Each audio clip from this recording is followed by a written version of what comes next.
Y empezamos, ¿va? Buenas noches a todos. Vamos a comenzar. ¿Qué vamos a hacer el día de hoy? Pues vamos a hacer ejercicios, puros ejercicios del teorema del valor intermedio generalizado. De hecho, ahí ya se ve en mi pantalla un ejercicio de segundo teorema fundamental del cálculo, primer teorema fundamental del cálculo. Vamos a comentar, bueno, de hecho lo tengo, está hecho el ejercicio, ahorita ya lo tengo hecho. El tercer teorema del valor intermedio. Es un ejercicio que viene en la tarea. Vamos a checarlo.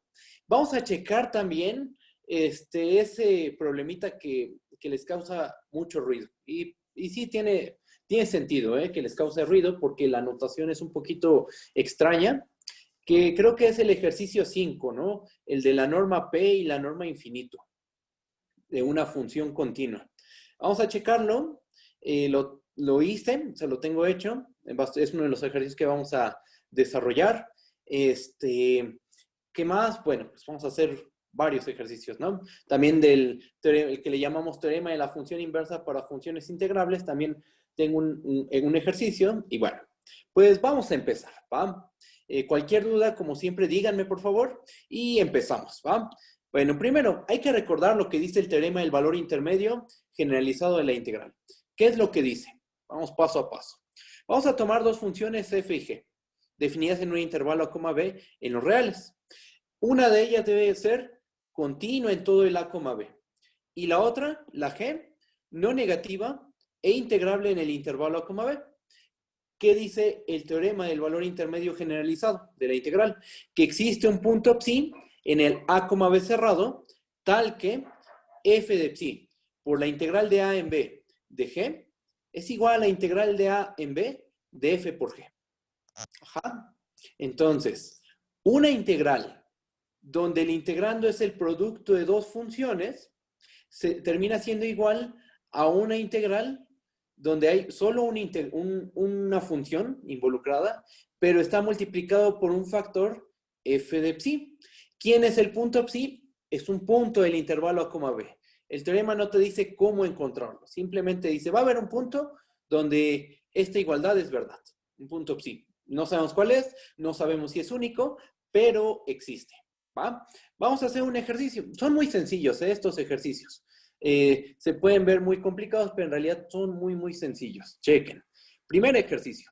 Demostrar esta desigualdad. Ni siquiera la leo. Vean la desigualdad.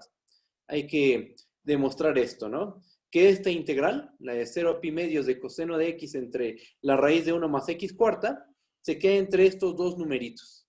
Ajá. ¿Cómo le hacemos? Bueno, el hint. Hay que aplicar teorema del valor intermedio generalizado. Y como digo aquí en el texto, tenemos que buscar dos funciones que cumplan las hipótesis del teorema del valor intermedio generalizado. O sea, una de ellas continua en el intervalo donde se esté integrando. Que en este caso, ¿cuál es? Es el 0, pi medios, estamos de acuerdo. La otra función que le llamo g debe ser Darboux integrable en el intervalo 0, pi medios. Ajá. La g no negativa.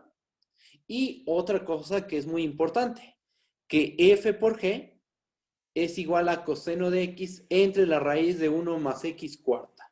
Básicamente, lo que tenemos que hacer es el integrando, o sea, lo que queda en medio de la desigualdad, lo tenemos que ver como un producto de dos funciones, donde una es continua, la otra es Darboux integrable no negativa. ¿Y por qué? Porque justo esas son las hipótesis del teorema del valor intermedio de la integral generalizado. ¿Estamos de acuerdo? Entonces, tenemos que ver a esta función, coseno de x, entre la raíz de 1 más x cuarta, como el producto de dos funciones con las cosas que dije, con las condiciones que dije aquí arribita, ¿no?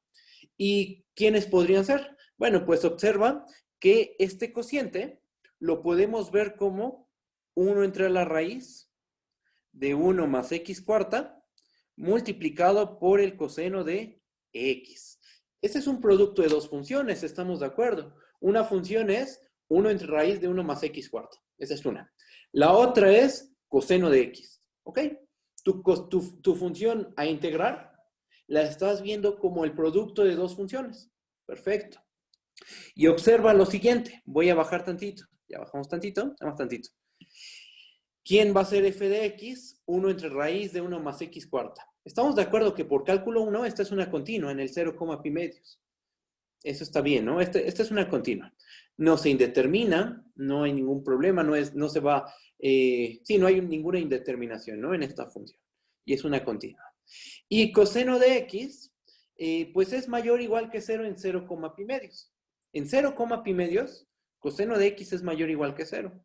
Y es una Darboux integrable. ¿Por qué es Darboux integrable? Porque es continua, ¿no? O sea, tenemos hipótesis de más. O sea, no a fuercitas la g solo tiene que ser integrable y no continua, ¿no? O sea, si la g es, además de integrable, es continua, bueno, pues tenemos hipótesis de más, ¿no? Pero basta con que una sea continua, la otra integrable y mayor o igual que 0. ¿Y estamos en esas hipótesis? Sí, es un hecho. La f es continua, esta es continua, esta es Darboux integrable, es mayor o igual que 0, ok, entonces estamos en las hipótesis del teorema del valor intermedio generalizado de la integral. ¿Sí o no? Vamos a aplicarlo. Voy a bajar tantito. Si hay dudas, díganme, por favor, ¿va? Entonces, bajo un buen cacho, ¿eh? Por el teorema del valor intermedio generalizado de la integral, ¿qué pasa? Pues sabemos que hay un punto en el intervalo de integración, que es el 0, pi medios, tal que f de psi por la integral de 0 pi medios de g de x es igual a la integral de 0 pi medios de f por g. Ajá. Y bueno, sustituimos. Hay que recordar quién es f. Aquí está, ¿no? Subo tantito. F es esta función, ¿no? Y g es esta función, es el coseno de x. Bueno, entonces, ya que sabemos quién es f y g, ¿cómo queda nuestra desigualdad? Digo, nuestra identidad. Como 1 entre la raíz de 1 más psi a la cuarta por la integral de 0 pi medios de coseno de x, eso es igual a la integral de 0 pi medios de coseno de x entre la raíz de 1 más x cuarta. ¿Ok? Simplemente se sustituyó, ¿no? ¿Quién es quién, no? ¿Quién es f? ¿Quién es g? Sustituimos y nos queda que la identidad del teorema del valor intermedio generalizado se ve así. Pero podemos hacer más, ¿no? Porque nosotros sabemos que la integral de coseno, ¿quién es? Es seno. Ajá. ¿Eso cómo se puede justificar? Pues aplicando segundo teorema fundamental del cálculo, por ejemplo. Y al final esta integral nos termina quedando 1. Esta si quieren al ratito la justificamos con más cuidado, ¿eh? Pero es una justificación súper sencilla, ¿eh? La cosa es aplicar segundo teorema fundamental del cálculo, lo que está en rojito. Lo que está en verde, eso pues lo dejé igual, ¿no? Igualito. Y lo que está del lado derecho de la igualdad, pues también se queda igual. Ajá. Entonces, ¿qué nos queda al final? Vean lo que está en morado, lo del círculo morado. Vean lo del círculo morado. ¿Qué tenemos? Voy a bajar, voy a bajar, voy a bajar. Ahí está. Nos queda que 1 entre la raíz de 1 más psi a la cuarta es igual a la integral de 0 a pi medios de coseno de x entre la raíz de 1 más x cuarta. Ok, y a esta igualdad le vamos a llamar asterisco, ¿no? Porque al rato vamos a ocuparla. Pero ahora lo que vamos a hacer es este argumento. Chequen. ¿Dónde está la psi? Hay que recordar, ¿dónde se encuentra ubicada la psi? La psi está en el intervalo 0, pi medios. ¿Estamos de acuerdo? ¿Eso qué quiere decir? Eso quiere decir que la psi es mayor o igual que 0 y menor o igual a pi medios. ¿Sí o no? Ahora, si yo elevo a la cuarta potencia en esta desigualdad, pues la desigualdad se preserva. Y nos queda que 0 es menor a psi a la cuarta y menor o igual a pi medios a la cuarta. Ajá. Y ahora le vamos a sumar una unidad en estas dos desigualdades, ¿no? Sumamos en todas las desigualdades una unidad y ¿qué nos queda? Que 1 es menor o igual a 1 más psi al cuadrado, a la cuarta, menor o igual a 1 más pi a la cuarta entre 16. ¿Estamos de acuerdo que pi a la cuarta entre 16 es pi medios a la cuarta, ¿no? La potencia la distribuye en el numerador, el denominador. 2 a la 4 es 16 y bueno, nos termina quedando esto. Sacamos raíz cuadrada. Sacamos raíz cuadrada y nos queda esta desigualdad. Pero nota algo importante para simplificarla un poquito. Lo que queda del lado derecho, de la última desigualdad, lo podemos expresar como la raíz de 16 más pi a la 4 entre 4. ¿Por qué? pues el cociente que queda dentro de la raíz, bueno, la suma de fracciones que nos queda dentro de la raíz, la desarrollamos. Aquí tenemos una fracción, ¿estamos de acuerdo? 1 se puede ver como 1 entre 1. Entonces tienes la suma de dos fracciones, haz la fracción, y al final nos termina quedando que eso es raíz de 16 más pi a la 4 entre 4. ¿Ah? Y luego, vamos a hacer esto. Si se dan cuenta, aquí es pura talachita, ¿no? Vamos a tomar vamos a agarrar que estoy marcando de verde, y este término. ¿Ah?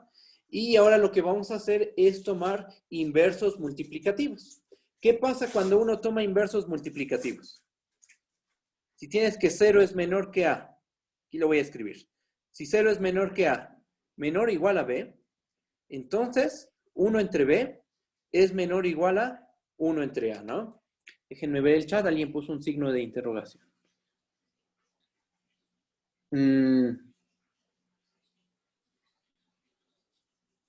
¿No sería 64 más pi entre 16? Ah, me equivoqué, a ver, déjame ver. Ahí voy, ¿eh? Vamos a ver. 16. No, porque... ¿Por qué 64? A ver, déjame ver otra vez lo que tú dijiste. No, porque mira, checa. A ver, vamos a ver. Igual me equivoco, pero vamos a hacer aquí la cuentita. Ahorita quito esa flecha, ¿no? Vamos a fijarnos lo que queda dentro de la raíz.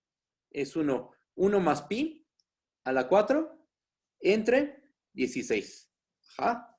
Entonces hacemos la fracción. Nos queda 16. Esto divide a quién? A 16 más pi cuarta. Bueno, aquí ponemos un 1, ¿no? Vamos a hacerlo paso a pasito. Una fracción, ¿cómo se hace la suma de fracciones? Pues con este truquito, ¿no? De sumar cruzados. Multiplicamos los denominadores. Entonces nos queda 1 por 16. Y después multiplicamos a 16 por 1. Y a pi cuarta entre 1. Pi cuarta por 1, ¿no? Y entonces nos termina quedando esto. 1 por este cacho, por 16, pues termina siendo 16 más pi cuarta entre, 16 más pi cuarta entre 16. Le tomamos la raíz cuadrada a todo esto, porque todo está dentro de una raíz. La raíz se distribuye en numerador y denominador y nos termina quedando que es esto. Sí estoy bien, ¿no? Sí está bien esa cuenta. Según yo está bien, ¿no? Y así es como se llega a esa expresión. ¿Vale? Bueno, voy a borrarla. ¿Va? ¿No hay ningún lío? Voy a borrarla. Borro.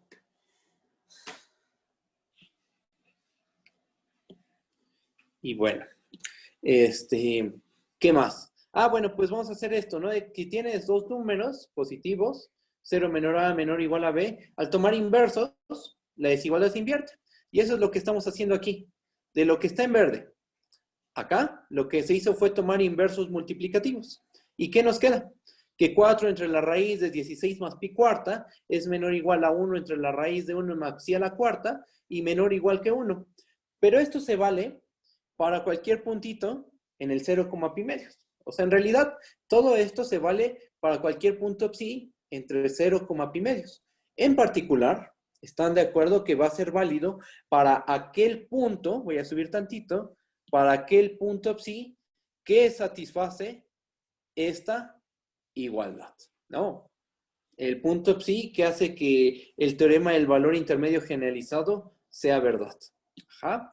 Y entonces, ¿qué tenemos? Vamos a fijarnos en asterisco.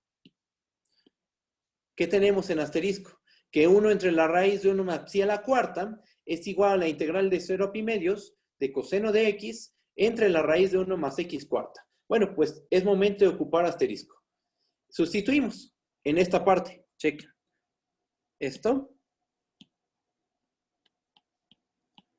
Lo sustituimos. En vez de poner 1 entre la raíz de 1 más pi a la cuarta, ponemos la integral de 0 a pi medios de coseno de x entre 1 más x cuarta. ¿Y qué nos termina quedando? que 4 entre la raíz de 16 más pi cuarta es menor o igual a la integral de 0 a pi medios de coseno de x entre la raíz de 1 más x cuarta, y eso es menor o igual a 1.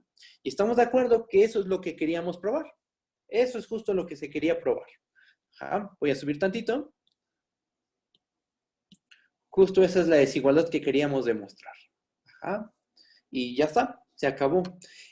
¿Cuál es el camino a seguir? O sea, no hay como un algoritmo en general, ajá, pero podemos ver como cosas que en todos estos ejercicios se suele hacer, ¿no? Por ejemplo, la integral que te queda en medio, tienes que, si tienes que aplicarle el teorema del valor intermedio generalizado, pues tienes que verla como un producto de dos funciones. Eso es lo primero que tienes que hacer. La integral que queda en medio, tienes que verla como el producto, el integrando, se tiene que ver como el producto de dos funciones, donde una es continua, la otra es Darboux integrable y mayor o igual que 0. Ahí tú ves cómo descomponer a tu función y aplicas teorema del valor intermedio. Ajá. Y después usas el hecho de te fijas en qué intervalo estás trabajando. Esto es importante. Por ejemplo, voy a bajar tantito. Nosotros estamos trabajando en el 0, pi medios, ¿no? Pero no es el único intervalo donde se podría hacer un ejercicio de este tipo. Podría ser en el 0,1, en el 2,4, ¿no? Pero hay que ver en dónde estamos parados. Por ejemplo, el psi en este caso se mueve de 0 a pi medios. ¿Y eso en qué nos ayuda? Bueno, bajo tantito. Pues como psi estaba entre 0 y pi medios, pues empezamos a acotar, ¿no? Empezamos a acotar, hasta llegar a lo que queríamos. Acotar por abajo y acotar por arriba. Ajá. Hasta que se llegó a la desigualdad. No hay un algoritmo, no hay una manera, tienes que hacer esto, esto y esto, ¿no? O sea, uno tiene que ir haciendo el algebrita y ver lo que más le conviene, ¿no? ¿Qué tipo de álgebra hacer? Pero bueno. A ver. Alguien dice, profesor, este tipo de desigualdades nos dicen entre qué valores se queda cierta área de una curva. Exactamente. Exacto, justo. Nos está diciendo, si no podemos calcular la integral, por ejemplo, esta integral que puse aquí, ¿dónde está? Aquí. Esta integral no se puede resolver con los métodos de integración usuales. Ajá. Pero lo que sí pudimos hacer es acotar, tanto por arriba como por abajo. Y como dice el compañero, lo que nos está diciendo este resultado es que sepa cuál es el área bajo la gráfica, ¿no? De esta función. Pero lo que sí sabemos es que esta área debe ser menor o igual a una unidad y mayor o igual a esto, ¿no? A este numerito. A ver, déjenme ver el chat. ¿Cómo dice? ¿Podría explicar lo que está subrayado de rojo? La parte de cos. Ok. A ver, déjame ver. Es lo que está subrayado en rojo. ¿Te refieres a lo de hasta arriba? Esta parte, a ver. ¿Esto? Ya sé cuál dices, ya sé cuál dices. Esta parte, ¿no? Esto que estoy señalando. ¿Sí es eso? Va. Ok. Bien. ¿Cómo se justifica eso? Chequen. Tenemos la integral de 6 medios de coseno de x. Ajá. Una primitiva de coseno, el seno, ¿no? Una primitiva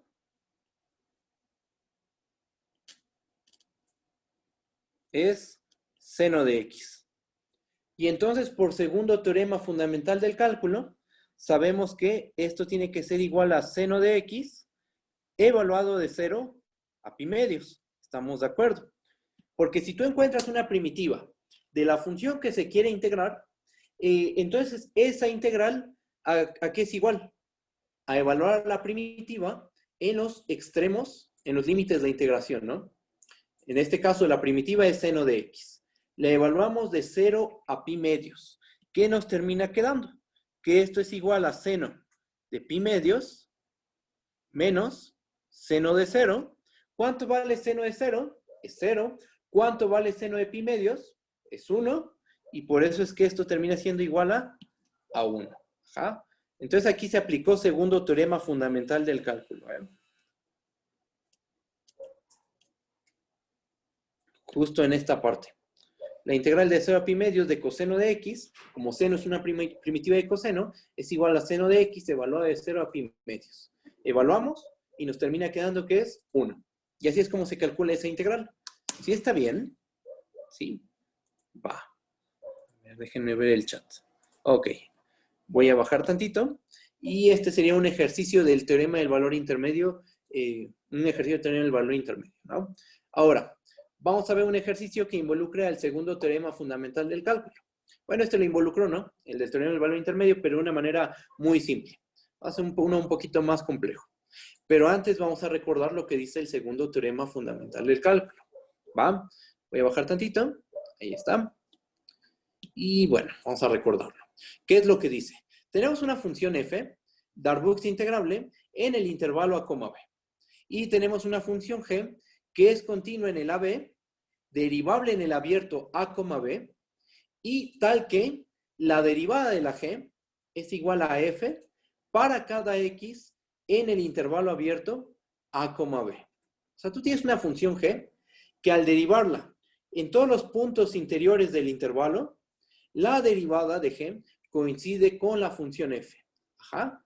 Y entonces, ¿qué es lo que dice el segundo teorema fundamental del cálculo? Que el cálculo de una integral bajo estas condiciones se vuelve trivial. ¿Por qué? Porque ocurre que la integral de a en b de f termina siendo igual a g de b menos g de a. O sea, tomas tu función g cuya derivada es f, y entonces a g la evalúas en b, a g la evalúas en a, haces la resta, y esa debe ser la integral de a en b de f, ¿no? Y como puse aquí, o sea, el segundo teorema fundamental del cálculo, básicamente lo que está diciendo es que se trivializa el cálculo de integrales. Esto compárenlo con lo que hacíamos al principio del curso, bueno, en el tema de integrales, cuando calculamos la integral de una función a través de la definición, por ejemplo, la x, o e a la x. ¿Estamos de acuerdo que era muchísima talacha? Había que calcular las sumas superiores de una sucesión de particiones, las sumas inferiores de una sucesión de particiones, tomar límites, y las cuentas no eran nada fáciles. Pero aquí, lo que dice el teorema fundamental del cálculo es que si tú tienes una g cuya derivada es f, ya sabes cuánto vale esta integral. Vale g de b menos g de a. Y se acabó. Ese es lo padre de este teorema, ¿no? Que trivializa el cálculo de las integrales. Ah, claro que sí. A ver. Activa de cos. A ver. Ahí está. Y bueno, ahorita lo que vamos a hacer es, vamos a combinar el segundo teorema fundamental del cálculo con el teorema de la función inversa para funciones integrables. También ahorita lo que vamos a recordar es la fórmula para calcular la integral de f a la menos 1, ¿no? Eso ya lo hicimos hace tiempo, ¿no? Ahorita vamos a recordarlo y vamos a hacer una aplicación de ello, ¿vale? Voy a bajar tantito. Bajo. Y bueno, y otra cosa más que quiero que recuerden. La definición de una primitiva.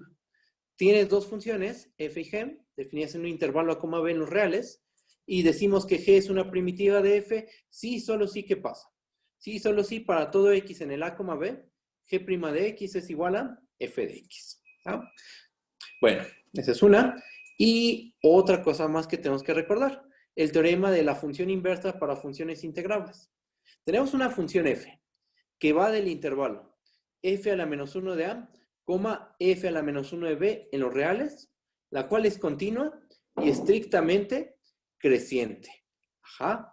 Y bueno, esto inmediatamente nos está diciendo que f a la menos 1 va del intervalo a b en los reales, es continua y también es estrictamente creciente. Esto inmediatamente lo sabemos. ¿Por qué? Porque recuerden que ustedes tienen una estrictamente creciente, su inversa, cálculo 1, su inversa es estrictamente creciente. Si tienes una continua estrictamente creciente, su inversa también es continua. Ajá. Y por esos dos resultados se concluye inmediatamente que f a la menos 1 es continua y estrictamente creciente. Está en un paréntesis porque no forma parte tal cual del teorema, pero es algo que se ocupa. ¿va? Durante la prueba. Y bueno, ¿cuál es la conclusión? Que f a la menos 1, que va del intervalo a, b en los reales, es Darboux integrable en el a, b, y que la integral de a en b de f a la menos 1 es igual a b por f a la menos 1 de b menos a por f a la menos 1 de a menos la integral de f a la menos 1 de a en f a la menos 1 de b de f. ¿Ok? Entonces, ese es el teorema. Ya lo probamos. Ya hicimos su demostración. Estuvo un poco larguita, un poco talachuda. Pero bueno, ahorita el punto no es recordar la prueba, sino cómo se aplica este resultado. ¿Va? Y si se dan cuenta, lo que está diciendo este teorema, lo que está haciendo este teorema, o esta identidad, es poner la integral de f a la menos 1 en términos de la integral de f. ¿Estamos de acuerdo? Entonces aquí tienes una f y una f a la menos 1 involucradas. ¿Va? Vamos a hacer un ejercicio que involucra tanto el segundo teorema fundamental como este teorema. ¿Va? Bajo tantito. Aquí está. Ejercicio 2. Vamos a calcular la integral de a en b de la raíz enésima de x, ¿no? Donde a es mayor o igual que 0 y a es menor que b. ¿Va? O sea, estamos en un intervalo no degenerado, pero que se queda en los reales positivos. ¿Ok? Y de dos maneras distintas lo vamos a resolver. La primera va a ser usando el segundo teorema fundamental del cálculo. Esa es una manera. Y la otra manera en que vamos a resolver este problema, de calcular esta integral, va a ser usando esta fórmula. La integral de a en b de f a la menos 1 es b por f a la menos 1 de b menos a por f a la menos 1 de a menos esta integral, ¿no? Entonces lo vamos a resolver de dos formas distintas. Vamos a empezar con el inciso a, ¿vale? Si hay dudas me dicen, por favor, ¿ok? Bueno, bajo tantito. Bajo tantitito. Ahí está, nada más este cachito. Vamos a empezar a resolver este problema usando el inciso A. Bueno, como dice el inciso A, ¿no? Usando segundo teorema fundamental del cálculo. ¿Qué necesitamos?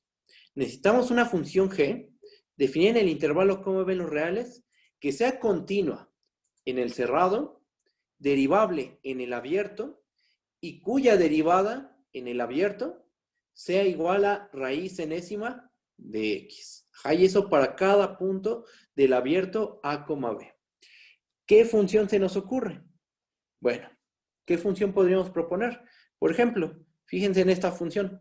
G de x igual a x elevado a la 1 más 1 entre 1 más 1 entre n. En este caso, yo propuse la primitiva, ¿no? La función g igual a x a la 1 más 1 entre 1 más 1 entre n. ¿Estamos de acuerdo que satisface estas condiciones?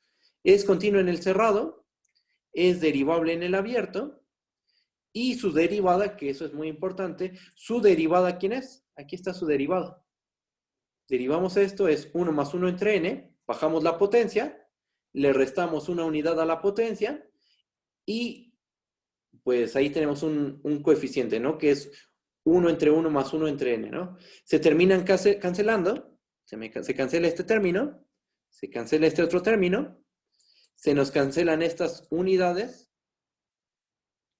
y nos termina quedando que esto es igual a x a la 1 entre n. Pero eso es la raíz enésima de x. ¿Ok? Y entonces, ¿qué tenemos? Tenemos una función g. Aquí está una función g, que es esta. La propusimos nosotros, cuya derivada es la raíz enésima de x, que es la función que queremos integrar. ¿Estamos de acuerdo? Que queremos calcularle su integral. Bueno, ya tenemos una primitiva, y entonces por segundo teorema fundamental del cálculo, ¿qué se tiene? Voy a bajar tantito, Bajo tantito. Por segundo teorema fundamental del cálculo, la integral de a en b de la raíz enésima de x es igual a g de b menos g de a. ¿Pero cuánto vale g de b? G de b es justamente esto, ¿estamos de acuerdo? Vamos a marcarlo. Todo esto sería g de b. ¿Y quién es g de a? Menos g de... Bueno, ¿quién es g de a? G de a es esto. Ajá. No tuvimos que usar sumas superiores, sumas inferiores, no. Simplemente encontramos una función que es continua en el cerrado, derivable en el abierto, y cuya derivada es la función que se quiere integrar. ¿Y qué pasó? Pues que ya tenemos calculada esta integral, es este número. Lo simplificamos tantito haciendo un poco de álgebra y nos queda esta expresión. Ajá. ¿Y qué se concluye? Pues que la integral de a en b de la raíz enésima de x es este valor, ¿no? ¿Sí está bien? Aquí aplicamos segundo teorema fundamental del cálculo. Buscamos una función g cuya derivada fuera la función que sea la función que se quiere integrar, que en este caso es la raíz enésima de x. ¿Se está trabando? ¿No? Ok. ¿No? ¿Todo va bien? Ok, va. Bueno. Colores, ¿puedes repetir los colores, su significado? Ah, claro que sí. Lo que está en morado y verde, ¿no? Lo que está en morado es G de B. Y lo que está en verde es G de A. Recuerda que ahorita estamos resolviendo este problema, el calcular la integral de A en B de la raíz enésima de X, usando el segundo teorema fundamental del cálculo. Ajá. Entonces lo que hicimos fue encontrar una función G, cuya derivada sea la raíz enésima de X, ¿no? Entonces, evaluamos a G en B, evaluamos a G en A, los restamos, y esa es la integral de en B de la raíz enésima de X. Después aquí hice algebrita, pero bueno, eso es pura algebrita, ¿no? De reales. Es igual a esto, y bueno, ahí está. Así se resuelve este problema usando segundo teorema fundamental del cálculo. Ahora, ya, se probó. Se calculó la integral de en B de la raíz enésima de X. Ahora vamos a hacerlo usando esta fórmula, que la integral de a en b de f a la menos 1 es b por f a la menos 1 de b menos a por f a la menos 1 de a menos esta integral. Ajá. Vamos a hacerlo. Bajo tantito, bajamos, y aquí está el cálculo, ¿no? Bueno, f a la menos 1, ¿quién sería? La raíz enésima de x. Ajá. ¿Quién es la función f? ¿Quién sería f? Pues x a la n. Estamos de acuerdo que la inversa de x a la n es raíz enésima de x, ¿no? Entonces, raíz enésima de x juega el papel de la f a la menos 1. Ajá. Bueno, pues vamos a aplicar la fórmula. Tenemos que la integral de a en b de la raíz enésima de x, ¿qué nos dice la fórmula? Voy a subir tantito a ver si se pueden ver la fórmula. Así, miren, aquí está. La fórmula dice que es b, extremo derecho, por f a la menos 1 del extremo derecho, menos extremo izquierdo, por f a la menos 1 del extremo izquierdo, ¿no? Menos esta integral. La integral de f a la menos 1 de a f a la menos 1 de b de f. ¿Ok? Entonces vamos a hacer eso. O sea, básicamente lo que se tiene que hacer es sustituir. Aquí está b por f a la menos 1 de b, menos a por f a la menos 1 de a, menos la integral de f a la menos 1 de a f a la menos 1 de b de x a la n. Ajá. Esta integral que nos quedó aquí, déjenme la marco. Esta ya la calculamos. Ajá. Por la definición de Darboux integrable. O sea, la hicimos por el modo complicado, ¿no? Calculando sucesiones de sumas superiores y sucesiones de sumas inferiores. Y sabemos que esta integral vale x a la n más 1 entre n más 1, evaluada de raíz enésima de a raíz enésima de b. Estos términos se quedan igual, ¿no? b por raíz enésima de b menos a por raíz enésima de a. Aquí los dejé igual, pero lo que está en morado, sabemos que es igual a esto. A esto que también puse en morado. Ajá. Sustituimos simplemente, ¿no? Bueno, calculamos la integral. Ahora, ¿qué más? Pues de aquí lo que sigue es hacer cuentitas, ¿no? Hacer talachitas, ya aquí se aplicó la fórmula y lo único que hay que hacer es ver que coincide, ¿no? A lo que llegamos hace rato, usando segundo teorema fundamental del cálculo, que fue esto, y que coincide esa integral con, usando la fórmula, ¿no? De la f a la menos 1. Aquí se hace simplemente la talachita. Por ejemplo, aquí nos queda b por raíz enésima de b menos a por raíz enésima de a, menos la raíz enésima de b elevado a la n más 1. Déjenme ver. ¿Qué pasa? ¿Qué pasó? Lo que pintó en verde.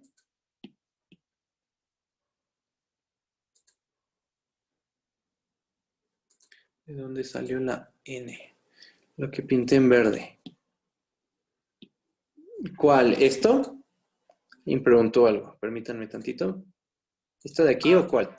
Sí, en ese igual, en el que sigue, ¿por qué Esta. esta N? Ajá, esa Ah, N. ahí se hace un poco de álgebra. O sea, por ejemplo, mira, checa. En el denominador puedes hacer la fracción, ¿no? Es 1 más 1 entre n. Haces la fracción. Yo creo que me cabe aquí. Después la borro, ¿va? Tenemos 1 más 1 entre n. Entre b a la 1 más 1 entre n. En el denominador hay una fracción también. Entonces, desarrollamos esa fracción y ¿en qué nos termina quedando? N entre n más 1 divide a b a la 1 más 1 entre n, ¿no? Y después tenemos un cociente en el denominador y el denominador es un cociente. El numerador pues también es un cociente, se podría decir, porque b a la 1 más 1 entre n se puede ver como b a la 1 más 1 entre n entre 1. Hacemos el sandwichazo, aquí tenemos dos cocientes, y esto se termina convirtiendo en n por b a la 1 más 1 entre n más 1. Y eso lo hice para el primer sumando. Lo podemos hacer para el segundo y, bueno, nos termina quedando esta fórmula. Ahí es pura talacha, ¿eh? No se ocupó ningún teorema ni nada, es pura cuentita, ¿no? Pero está bien que pregunten esas cosas, de todas formas. A ver. Borro esto. Borro. Ahí está. Borro este. Ahí está. Bueno. Igual lo mismo aquí. Pues hay que seguir haciendo cuentitas. Aquí son puras cuentitas. Estamos haciéndolas. Aquí tenemos raíz enésima de b elevado a la n más 1. Pero aquí hay que recordar que la raíz enésima de un número t, de hecho lo puse en un recuadro rojo, la raíz enésima de un número t es t a la 1 entre n. Entonces, en nuestro caso, ¿qué tenemos? b a la 1 entre n elevado a la n más 1. Eso se termina convirtiendo en b a la n más 1 entre n. Ajá. Y lo mismo pasa con el segundo sumando, bueno, o restando, como lo quieran ver. Esto es a la n más 1 entre n más 1. Este menos, que estoy señalando, va a distribuirse en esta resta. Y por eso es que el término que tenía un símbolo de más al principio, ahora tiene un signo menos. Y el que tenía un signo menos, pues como lo estamos multiplicando con otro menos, se convierte en tiene signo positivo ahora, ¿no? Agrupamos, después lo que se hace aquí es agrupar, y terminamos llegando a esta expresión. Pero esta expresión es la que ahorita acabo de comentar, ¿no? Y esto es lo mismo que b a la 1 más 1 entre n, entre 1 más 1 entre n, menos a la 1 más 1 entre n, entre 1 más 1 entre n. Y de las dos formas, bueno, ¿qué se concluye entonces? Que la integral de a en b de la raíz enésima de x es igual a este número. Y estamos de acuerdo que eso lo obtuvimos también usando el segundo teorema fundamental del cálculo. O sea, de dos maneras distintas, calculamos la integral de a en b de la raíz enésima de x. Una forma fue proponiendo la primitiva, o sea, usando el segundo teorema fundamental del cálculo, que quizá es la forma más sencilla. Y la segunda es aplicando esa fórmula, ¿no? La formulita del teorema de la función inversa, que es esta. Que quizá aquí se hace un poquito más de talacha, ¿no? Porque si conoces la primitiva, lo haces de volada. De hecho, nos salió en este cachito, ¿no? Usando el segundo teorema fundamental del cálculo, esta integral se calculó rapidísimo. Y usando la fórmula, bueno, también es fácil, pero tenemos que hacer talachita, ¿no? Hacer un poquito de cuentas, que tampoco es nada complicado, pero se tienen que hacer cuentas de todas maneras, ¿no? Y bueno, pues de dos maneras distintas calculamos la integral de en b de la raíz enésima de x. Vamos a pasar a otro problema. Si hay dudas me dicen, ¿vale? Voy a bajar, bajo. Y vamos a hacer este ejercicio. Vamos a calcular algunas derivadas, ¿va? De ciertas funciones, pero son funciones que involucran el primer teorema fundamental del cálculo, ¿ok? Por ejemplo, el inciso A es esta función. La integral de 1 a x, de 1 entre t, de t. Pensando que x es distinto de 0. Ajá. La otra función a derivar es la integral de x en 3, de e a la menos t cuadrada, de t. La otra función es la integral de 2 a coseno a la 5 de x, de tangente de t de t. Bueno, y aquí está el inciso D. Ahorita vemos qué onda con ese. Aquí la variable, hay que tener cuidado, la variable es x. ¿Estamos de acuerdo? X es nuestra variable. O sea, nuestra variable está en los límites de integración. ¿Ok? Y a lo mejor eso parece raro, pero el primer teorema fundamental del cálculo nos dice cómo calcular las derivadas de ese tipo de funciones. Así que vamos paso a paso. Chequen. Vamos a hacer el inciso A. ¿Qué pasa con el integrando? Fíjense en el integrando. La función f de t igual a 1 entre t, estamos de acuerdo que es continua en todo r menos el 0. En 0 no es continua porque ni siquiera la 1 entre t ahí está definida. Estamos de acuerdo. Es continua en todo r menos el 0. Y por primer teorema fundamental del cálculo, que sabemos que si la función que se va a integrar es continua, entonces la f gorro, le llamábamos en ese momento f gorro, ahorita le llamé g, esa función es derivable. ¿Y su derivada quién es? Es evaluar en la función que se está integrando en el punto x. Evaluas a la función a integrar en el punto x. Y eso es lo que se hizo. Nuestra función g la derivamos y su derivada es 1 entre x. Aquí voy a escribir el primer teorema fundamental del cálculo. A ver, permítanme. Vamos a ver, ¿dónde está? Aquí. Vamos a añadir una página. Ahí está. Voy a escribir compactado, ¿no? Voy a poner la conclusión simplemente. F gorro de x, ¿quién es? Es la integral de a en x de f de t. Si la f es continua, en x0, entonces, ¿qué pasaba con la f gorro? La f gorro es derivable en x0. Ajá. Y nos dice, el primer teorema fundamental del cálculo nos dice cuánto vale la derivada de f gorro. La derivada de f gorro es la función que se está integrando, o sea, la f, evaluada en el punto x0. O sea, si la función que se está integrando tiene continuidad en el punto x0, la f gorro es derivable en el punto x0 y la derivada de f gorro es f de x0. Este es el primer teorema fundamental del cálculo, ¿no? Bueno, eso lo aplicamos en el inciso A.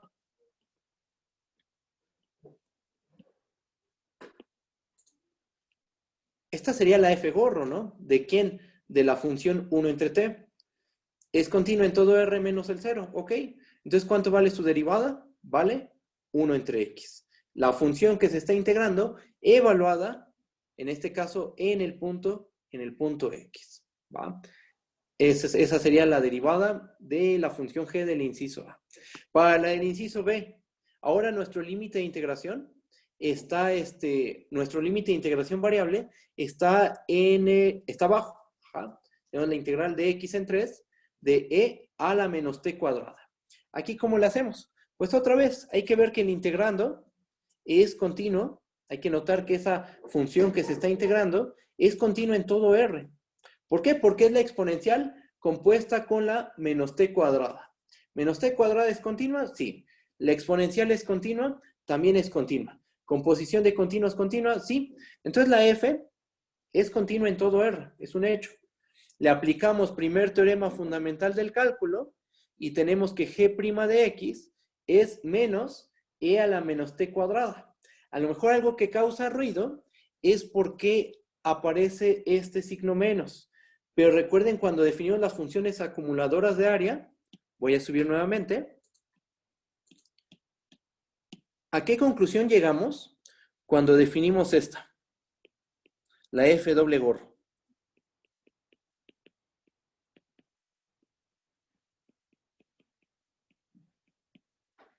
De este tipo de funciones, ¿cuánto valía su derivada? Valía la función evaluada en el punto X, pero con un signo menos. Esto ya lo vimos. Ajá. Cuando consideramos esta función acumuladora de área, donde la variable se encontraba en el límite de integración inferior, cuando tú derivas a la f doble gorro, te va a dar menos la función que estás integrando evaluada en el punto X. Ajá. Y eso es lo que estamos haciendo. Voy a bajar tantito. Esta G sería una f doble gorro. Ajá. Cuando la derivamos, nos va a quedar la función que se está integrando, que es e a la menos t cuadrada, con un signo menos, y evaluada, aquí me equivoqué, debe ser evaluada en el punto X. Evaluada en X, ¿no? Se ocupó, lo que ocupamos fue la derivada de la f doble gorro, que eso ya el cálculo ya lo hicimos nosotros, ¿ok? Bajo tantito. Y el inciso C. El inciso C es un poquito más complejo, pero tampoco es tan difícil. ¿Qué tenemos? La g de x es la integral de 2 a coseno quinta de x de tangente de t, de t. ¿Cuál es la función que se está integrando? Se está integrando la tangente, ¿no? Ajá. Vamos a anotar lo siguiente. La integral de 2 a coseno quinta de x de tangente de t de t. Permítanme tantito, alguien preguntó algo en el chat. Profe, ocupamos f doble gorro porque la variable estaba en... Exactamente. La f doble gorro, la variable en esa función estaba en el límite de integración inferior. Y para esa función calculamos su derivada. Su derivada nos dio menos f de la función que está integrando evaluada en el punto X, ¿no? Y justo la función que nosotros queremos, a la que le queremos calcular su derivada, tiene la variable en el límite de integración inferior. Por eso es que consideramos la f doble gorro. ¿Va? Bueno, a ver. Entonces, ¿qué tenemos aquí? Que esta función, la integral de 2 a coseno quinta de x de tangente de t de t, esa función se puede ver como una composición. Se puede ver de la forma phi compuesta con h. ¿Quién es phi? Phi de x es coseno quinta de x. ¿Quién es h de x? H de x es la integral de 2 en x de tangente de t de t. Ambas funciones las sabemos derivar, ¿estamos de acuerdo? La h la sabemos derivar por primer teorema fundamental del cálculo. Y la coseno quinta de x por regla de la cadena. Ya sabemos derivar las trigonométricas, ya sabemos derivar potencias. Y entonces, aquí, ¿qué es lo que vamos a aplicar? Regla de la cadena, primer teorema fundamental del cálculo, y obtenemos que la derivada de phi compuesta con h' de x, por regla de la cadena, esto es h' de phi de x por phi' de x. Y por primer teorema fundamental del cálculo, esto es tangente de phi de x por phi' de x. Ajá. ¿Cuál es la derivada de h'? Le aplicamos primer teorema fundamental del cálculo y eso sería tangente. ¿Evaluada en qué punto? Evaluada en el punto phi de x. Ajá. Y entonces nos termina quedando que la derivada de nuestra función g es esta función. Es tangente de coseno quinta de x por 5 coseno cuarto de x multiplicado por menos seno de x. Este menos seno de x, ¿de dónde sale? De la derivada de coseno quinto de x, ¿no? Porque al derivar coseno quinto de x tenemos que aplicar la regla de la cadena. Es 5 por coseno de x a la cuarta multiplicado por la derivada de coseno, que es menos seno de x. Y aquí está. ¿No? Entonces, ¿qué pasó en este inciso? En este inciso, vimos a nuestra función g, o por aquí, nuestra función g, la vimos como una composición de una f gorro con otra función, que en este caso fue la coseno quinta de x. Y bueno, aquí hay otro ejemplo, que es el inciso D, pero ustedes chequenlo, ¿va? Ustedes chequen este ejercicio.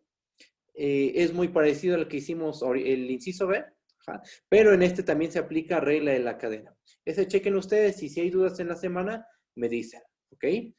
Bueno, Profe, bajo. ¿podemos volver a hacer el de la composición, por favor? Ah, claro que sí. Miren, chequen. La G se puede ver como una composición. Se puede ver como phi compuesta con H. ¿Quién es phi? Phi es coseno quinta de X.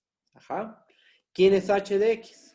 Es la integral de 2 a X de tangente de T de T. ¿Estamos de acuerdo que phi compuesta con H efectivamente nos da nuestra función G? ¿Sí está bien eso? O sea, cuando componemos a phi con H, nos da esta G. ¿Sí está bien eso? ¿Sí lo pueden hacer eso? Pues, a ver, vamos a hacerlo aquí. Ahí va. Chequen. Nos queda h de phi de x. H de phi de x, ¿a qué es igual? Esto es igual a la integral de 2. ¿En dónde vamos a el límite de integración superior? ¿Quién va a ser? Pues va a ser phi de x. Ajá. De la tangente de t. ¿Ok? Ahora, ¿quién es phi de x? Phi de x es coseno quinto de x. Coseno a la 5 de x, ¿no? Entonces sustituimos. Phi de x es coseno a la 5 de x. ¿Y qué nos quedó? Nos quedó nuestra función g. No lo escribo aquí porque ya no me cabe, ¿va? Pero sustituyendo esto sería la integral de 2 a coseno a la 5 de x de tangente de t. ¿Ok? Entonces, la g se está viendo como la composición de dos funciones, la phi y la h. Tanto la phi como la h la sabemos derivar. ¿Estamos de acuerdo que sabemos derivar coseno a la 5 de x? Coseno a la 5 de x, aquí lo pongo, y ahorita borro esto, Coseno a la 5 de x. ¿Cuándo la derivamos? Por regla de la cadena es 5 por coseno de x a la cuarta multiplicado por la derivada de menos seno de x. ¿Sabemos derivar a la h? Sí, sabemos derivar a la h porque por primer teorema fundamental del cálculo, esto es igual a la tangente, la función que se está integrando, evaluada en el punto. O sea, la tangente evaluada en x. ¿Ok? Y entonces, ¿qué tenemos? Pues aplicamos regla de la cadena. Nuestra función g la estamos viendo como phi compuesta con h. Derivamos regla de la cadena. Esto es h' de phi de x multiplicado por phi' de x. Le aplicamos primer teorema fundamental del cálculo, que es lo que hicimos aquí abajo. Y nos termina quedando que esto es tangente de phi de x multiplicado por phi' de x. Ajá. Y la phi de x es tangente de coseno a la 5, tangente de coseno quinta de x multiplicado por 5 coseno de la 4 de x por menos seno de x. Este término, es este de aquí. Ajá. Y este es justamente este. El morado con el morado, el rojo con el rojo, ¿no? Y ya está. La cosa es saber aplicar bien el primer teorema fundamental del cálculo. En todas sus versiones, ¿no? O sea, voy a subir tantito. Recuerden que como consecuencia del primer teorema fundamental del cálculo, obtuvimos la derivada de la f gorro, la derivada de la f doble gorro, y estas son las funciones que estamos derivando. Este tipo de funciones son las que estamos derivando ahorita. Ajá.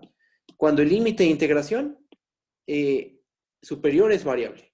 Cuando el límite de integración inferior es variable. En el inciso C había una composición. Ok, había una composición, pero al final se ocupó primer teorema fundamental del cálculo. Y en el inciso D también va a haber una composición, porque ahí aparece la 1 más x al cuadrado, y el límite de integración está abajo. Ajá. Entonces, hay que aplicar bien, bien, bien primer teorema fundamental del cálculo para poder calcular ese tipo de, la derivada de este tipo de funciones. ¿Okay? Hagan ejercicios. Si quieren, al ratito en la asesoría hacemos ejercicios de este tipo. Hagan, porque con la práctica estos salen, ¿eh? Esto no es tan complicado, no es tan... Hay teoría, eso es un hecho, pero al final es derivar, ¿vale? Háganlos y si hay dudas, díganme, por favor, ¿va? Voy a bajar. Bajo tantito. Y vamos a hacer una generalización de lo que acabamos de ver. Vamos a generalizar. Y de hecho, creo que este ejercicio, si no mal me equivoco, este problema viene en la tarea. ¿Ok? ¿Qué es lo que dice? Bueno, pues tenemos una función f, definida en un intervalo i, subconjunto de R en R. Y es un intervalo. Ajá. La f es continua en i. Tenemos dos funciones, phi y psi, que van de un intervalo j, subconjunto de R en R, donde j es un intervalo. Ajá. La función phi y la función psi son derivables en su dominio, que sería j. Ajá. Y otra cosa más, la imagen de phi y la imagen de psi se quedan contenidas en el intervalo i. ¿Eso para qué? Para que el símbolo que, bueno, esta función que tenemos aquí abajo definida, tenga sentido. Fíjense, definimos esta función h. Esta h va de j en los reales. ¿Cómo se define? Bueno, a cada punto x, h de x, ¿qué va a ser? Es la integral de phi de x a psi de x de f de t dt. ¿Ok? ¿Qué dice el ejercicio? Bueno, hay que demostrar que la h es una función derivable en el intervalo j. Y que la derivada de la h es f de psi de x por psi prima de x menos f de phi de x multiplicado por phi prima de x. Observen que aquí hay tres funciones involucradas. Bueno, son cuatro, pero la cuarta función queda en términos de las otras tres funciones. Empezamos tomando una f. Ajá. Definir un intervalo i, ¿no? La cual es continua. La f es continua en cierto intervalo. Después tenemos funciones phi y psi, a las cuales les pedimos derivabilidad y que sus imágenes se queden contenidas en el intervalo i. Ajá. Y definimos, en términos de esas tres funciones, definimos una cuarta función, que es esta, h de x, como la integral de phi de x a psi de x de f de t dt. ¿Qué tenemos que probar? Pues que la derivada de h es igual a todo esto. ¿Cuál es el truco? El truco es aplicar muy bien el primer teorema fundamental del cálculo y la regla de la cadena. Lo que vamos a hacer es ver a la h como composiciones. Ajá, ese es el plan. Voy a bajar tantito. Y bueno, aquí hay un inciso B, como una aplicación. Ajá. Calcular la derivada de esta función. H de x igual a la integral de x cuadrada a e a la x de 1 entre 1 más t cuadrada de t. Calcular es la derivada de esta función. Pero esto sería consecuencia inmediata de la fórmula del inciso A. ¿Va? Al resto lo hacemos si quieren. Vamos a hacer el inciso A. Ahorita vamos a enfocarnos en el inciso A. ¿Cómo le vamos a hacer? Chequen. Vamos a tomar un elemento A en J fijo. O sea, en tu intervalo, en el intervalo J, vamos a tomar un punto A. ¿Quién es J? J es el dominio. Permítanme tantito. No, perdón. Vamos a tomar un punto A en I. Aquí está. Borro este también. Ahí está. Tomamos un punto fijo en el intervalo donde está definida la F. O sea, en este intervalo I. Aquí está I. Tú selecciónate. Vamos a pensar que I es de esta forma, ¿no? Ahí está. Ahí seleccionamos un punto A. Uno fijo. Tú selecciona un punto A fijo. ¿Va? Y ahora vamos a hacer lo siguiente. Bajo tantito. Seleccionamos un punto A en I fijo. Y notemos lo siguiente. Para cada punto X en el intervalo I, podemos hacer lo siguiente. H de x por definición es la integral de phi de x a psi de x de f de t de t. ¿Estamos de acuerdo? Eso por definición de h. Ahora, esta integral la podemos ver como la integral de phi de x en a de f de t más la integral de a en psi de x de f de t de t.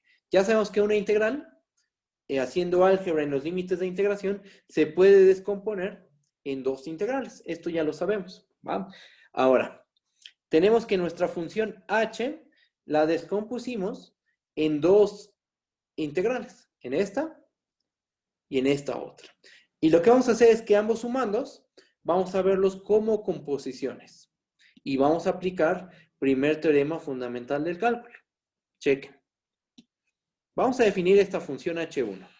Definimos h1 que va de i en los reales, tal que a cada punto x le asignamos la integral de x en a de f de t. Pregunta, ¿la h1 la sabemos derivar? Sí, ¿no? La sabemos derivar porque es una función del tipo f doble gorro. Y las f doble gorro sabemos derivarlas. Ajá, la h1. Ahora, h2 va del intervalo i en los reales y a cada punto x le asignamos la integral de a en x de f de t de t. ¿La sabemos derivar? También la sabemos derivar porque la h2 es una función del tipo f gorro, cuando la variable es el límite de integración superior. ¿Va? ¿Cuánto valen sus derivadas? ¿Cuánto vale la derivada del h1?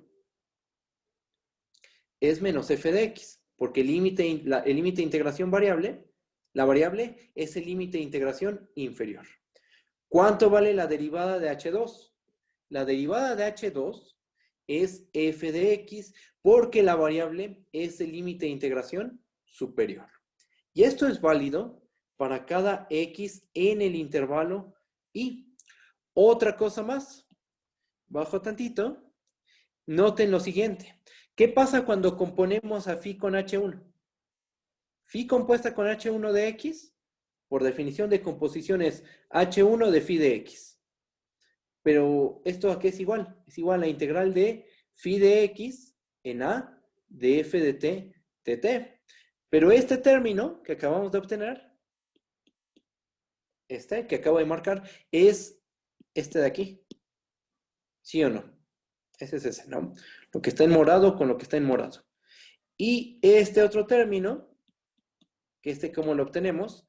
De componiendo a psi, la psi, con h2. Psi compuesta con h2 evaluada en x es h2 de psi de x. Pero ¿eso a qué es igual?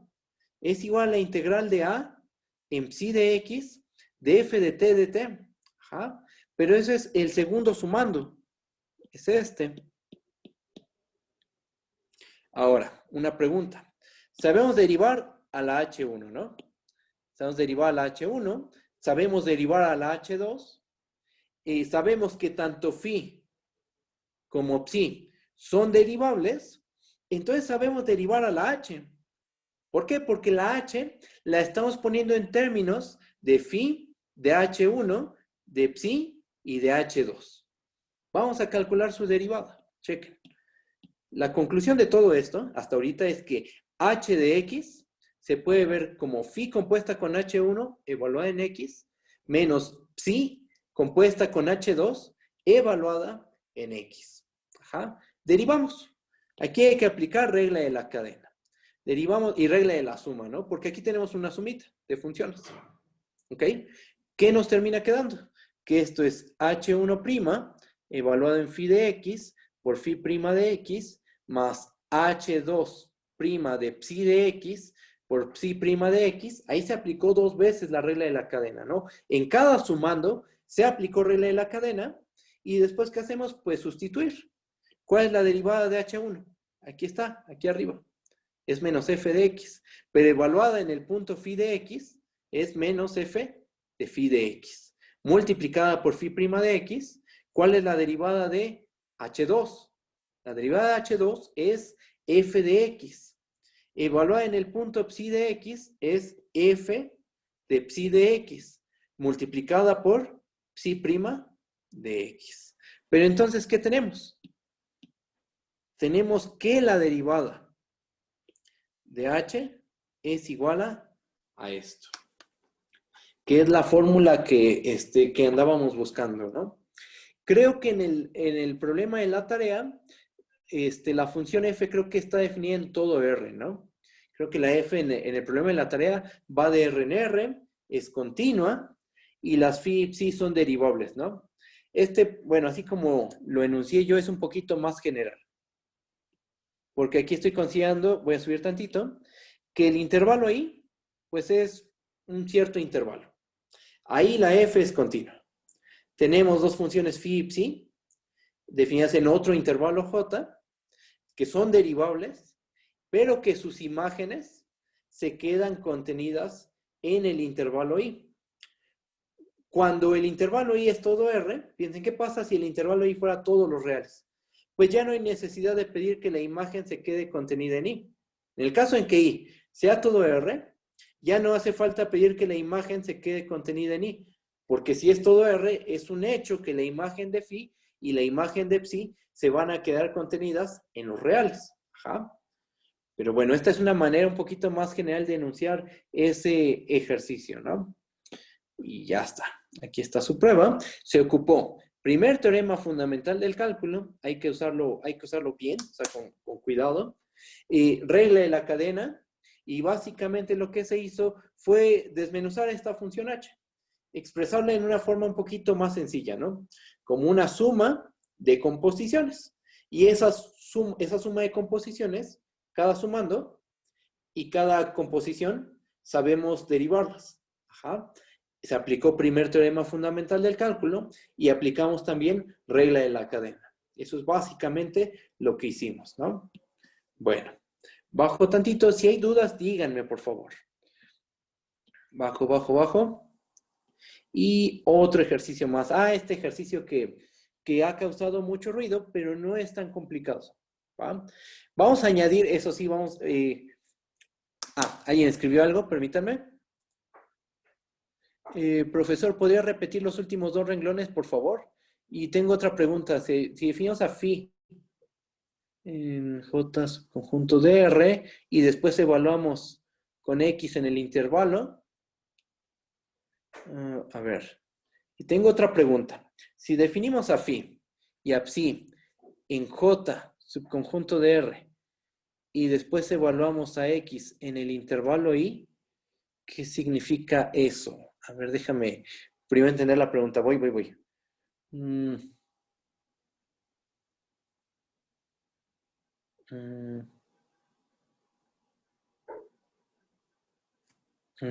A ver, déjame ver. Voy a subir. A ver. Primero vamos a ver lo de los dos rengloncitos, ¿no? De la parte final. Voy a bajar, bajo. Aquí está, ¿no? Estos dos renglones. Bueno. H de X es phi compuesta con H1, evaluada en X, más psi compuesta con H2, evaluada en X. ¿Por qué? Bueno, arriba vimos que H de X se puede ver como esta suma de funciones. La función que está en morado y la función que está en verde. Ajá.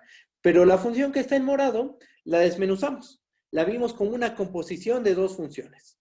Y la función que está en verde también la desmenuzamos. La vimos como la composición de dos funciones. ¿Qué funciones son? Bueno, para la que está en morado, consideramos esta función h1, que va de i en r, tal que a cada punto x le asignamos la integral de x en a de f de t, dt.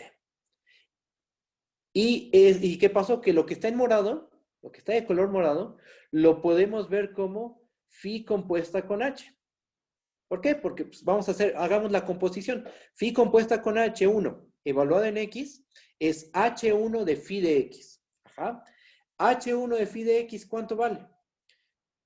Evaluamos al H1 en el punto phi de X y nos termina quedando que esto es la integral de phi de X en A, de f de t, dt. Eso mismo lo hacemos con la función que está en verde. La expresamos como la composición de dos funciones y nos termina quedando que psi, compuesta con H2, evaluada en X, es la integral de A en psi de x, df de t, dt. Hacemos lo mismo, ¿no? Solo que ahí consideramos la función h2, que está definida aquí arriba, ¿va? Y entonces, ¿qué tenemos? Que lo que está en morado se está viendo como la composición de dos funciones. Lo que está en verde lo estamos viendo como la composición de dos funciones. Pero esta suma de lo morado más lo verde nos da la función h, la función a la cual le queremos calcular la derivada. Entonces, ¿cuánto vale la derivada de h? Por regla de la suma, pues derivo lo que está en morado, derivo lo que está en verde y le aplico a cada uno regla de la cadena. Eso es h1' de phi de x por phi' de x, ahí se aplicó regla de la cadena, más h2' de psi de x por psi' de x. Ahí también aplicamos regla de la cadena. ¿Cuánto vale la derivada de la h1? La derivada del h1 es menos f de x. ¿Cuánto vale la derivada del h2? F de x. Básicamente lo que hay que hacer es sustituir. Sustituyes y nos termina quedando que esto es menos f de phi de x por phi' de x más f de psi de x por psi' de x.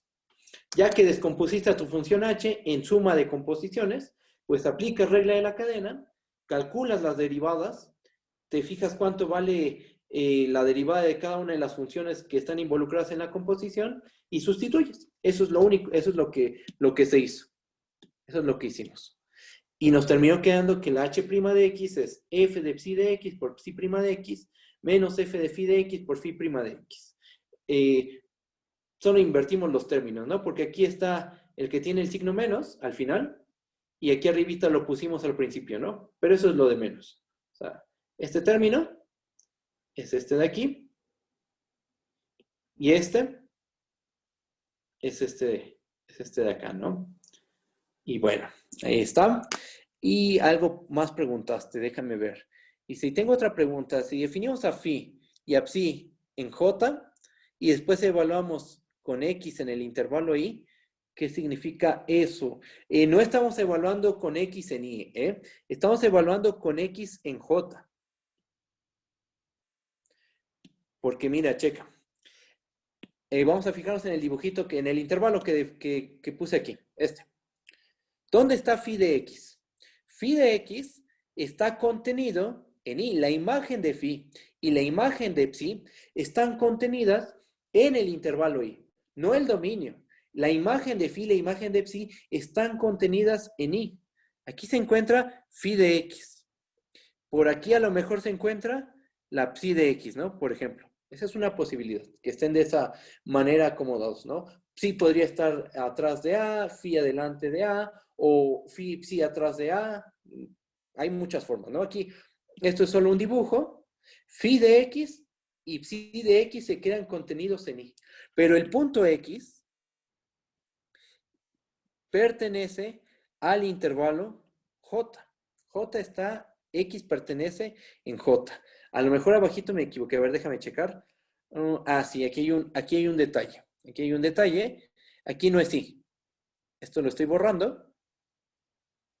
Ahí no es y. Ahí tiene que ser j. Porque estamos evaluando en el dominio de la h. El dominio de la h, de hecho, aquí lo dimos. Aquí está. El dominio de la h es j. Es el intervalo j. Entonces, el punto x nos lo estamos tomando en el dominio de la h. Ajá. Y ya. Eso es, creo que aquí había un detallito, ¿vale? No, más bien yo me equivoqué. Yo me equivoqué aquí porque yo puse intervalo y tenía que ser el intervalo j. ¿Va? Vale. No, ¿de qué? Bajo tantito. Bajamos. Y vamos a hacer otro ejercicio más. Vamos a hacer el de la norma infinito y la norma P. ¿Qué tenemos? No es tan complicado, pero hay un detallito. O sea, sí hay algo que faltó considerar. Se requiere un concepto de sucesiones o de límite de funciones, pero ese concepto no se suele ver en cálculo 1. Entonces, eso podría ser complicado la resolución de este problema. O sea, buscándole sí se puede resolver. Pero lo que hice fue añadirle otra hipótesis más. ¿Va? Vamos a leer lo que tenemos. Miren, chequen. Tenemos una función definir un intervalo A, B en los reales que es continuo en el A, B. ¿Ja?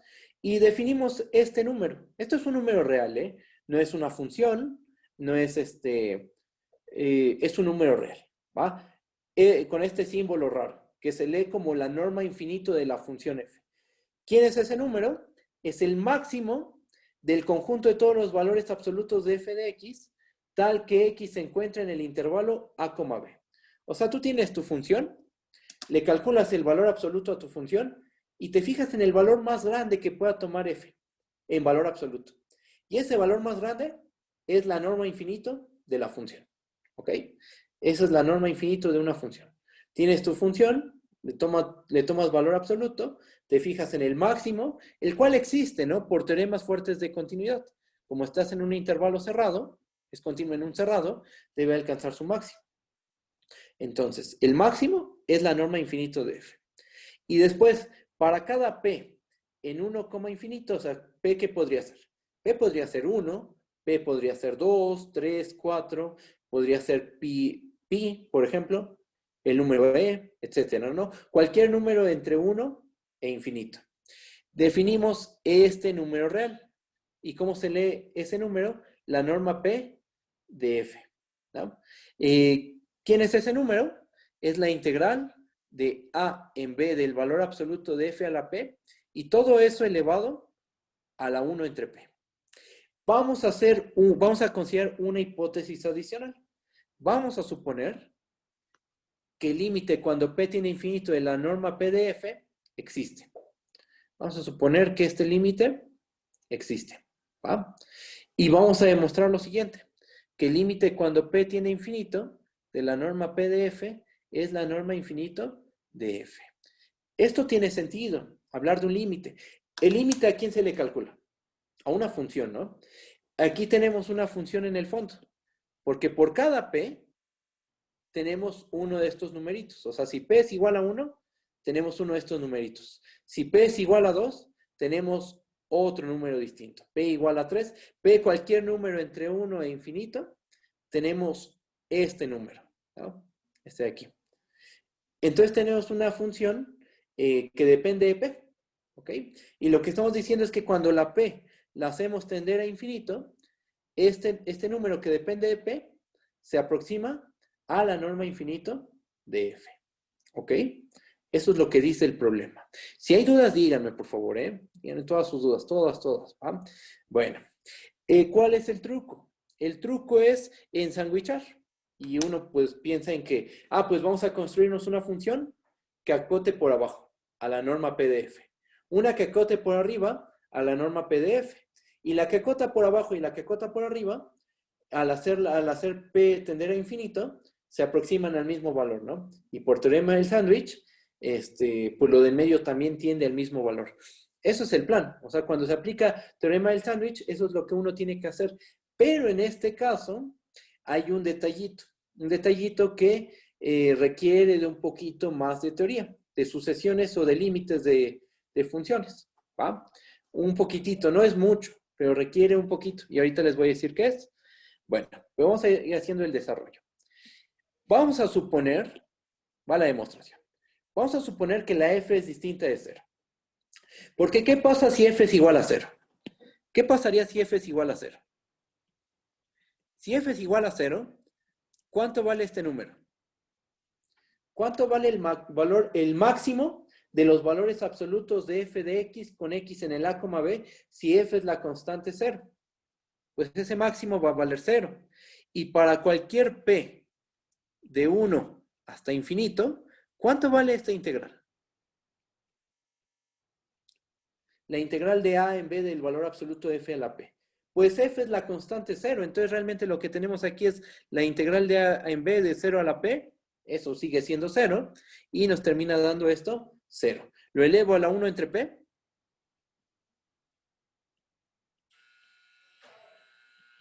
Y sigue siendo 0. Entonces, cuando p la hago tender a infinito, pues es la constante 0. Esa es la función constante 0. Cuando p tiene infinito, pues eso se va a 0. En ese caso, se cumple trivialmente. El límite cuando p tiene infinito de la norma p de f es igual a la norma infinito de f. Porque la norma P de F, cuando F es la constante 0, siempre va a valer 0. Siempre va a ser 0 para cualquier P de 1 hasta infinito. Y la norma infinito de F vale 0. Tomas el límite, te da 0. Entonces, realmente el caso interesante es cuando la F es distinta de 0. ¿Qué pasa si F es distinta de 0? Bueno, si F es distinto de 0, este número, es un número esto, la norma infinito de F es distinta de 0. Y aquí está la razón. Chequen. Valor absoluto de F de t a la P, estamos de acuerdo que es menor o igual a la norma infinito de F a la P. Es más, quitemos estas P's. Y tenemos que para todo t en el A, B, valor absoluto de F de t es menor o igual a la norma infinito de F. ¿Por qué? Porque la norma infinito es el máximo. Es el valor más grande de los valores absolutos de F. ¿Ok?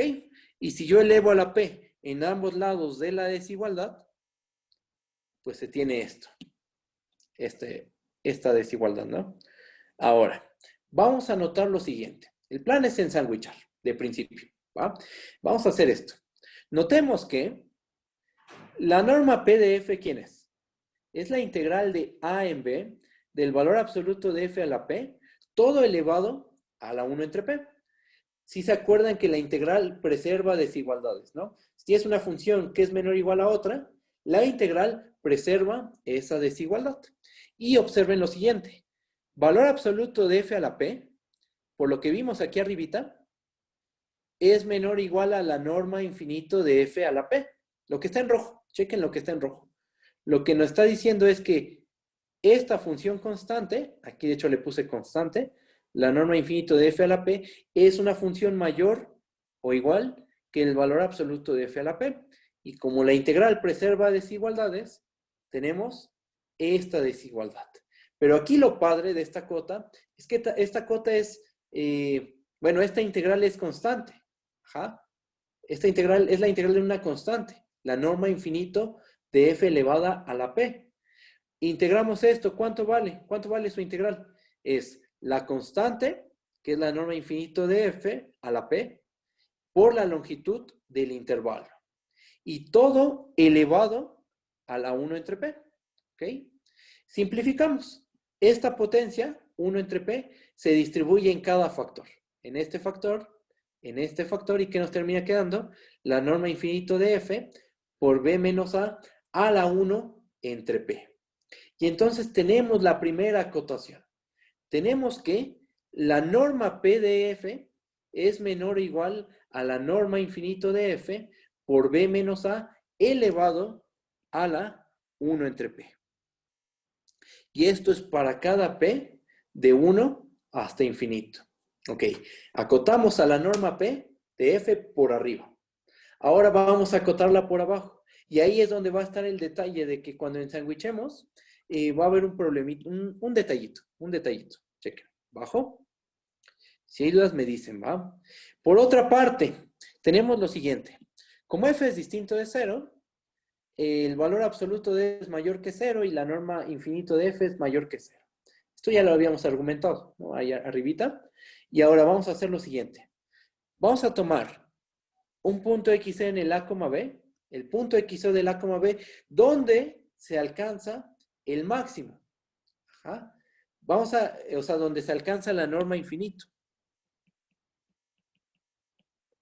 Debe de existir, ¿no? Porque la F es continua en el A, B. Entonces debe haber un punto donde la función en valor absoluto alcanza el máximo. Entonces tomamos justo ese punto, el punto X0, donde valor absoluto de F de X0 es la norma infinito de F. Seleccionamos ese punto. Y aquí está en el dibujo, ¿no? Este es el punto X0, donde la función valor absoluto, aquí no le puse valor absoluto de F de X0 es igual a el máximo, que es la norma infinito de F. Y ahora vamos a hacer este truco. Este es un vil truco, ¿no? Un truco que tiene que ver con límites, pero ahí va, chequen. Vamos a tomar una épsilon que esté entre 0 y la norma infinito de F. Tómate un número arbitrario, el que quieras, épsilon. Ajá. Pregunta, ¿cómo es la norma infinito de F menos épsilon?